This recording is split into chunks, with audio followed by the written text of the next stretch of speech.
The first thing we're going to need is a frame. I usually open it up so I can just keep the glass part in there, and then I grab my flowers and I start creating the composition that I want the Lumen print to reflect. So as you can see, I can adjust my composition as much as I want, and then I realized that if I flip the flower to touch the photographic paper, the flower is going to show up a lot better on the print.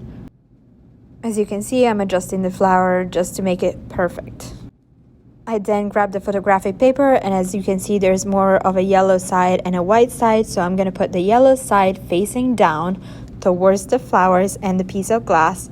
I usually press a little bit just to make sure that it stays, and then I decided to close up my frame just so the flowers don't move around once I flip it and I expose it to light. So once I have closed the frame, I usually flip it around and just let it sit, usually in the sunlight, but it was raining, so we decided to just do the project in the classroom. As you can see, the paper is slowly changing color, and that is what's going to help the print come out. So usually we left it there for about 20 minutes before we took the print out.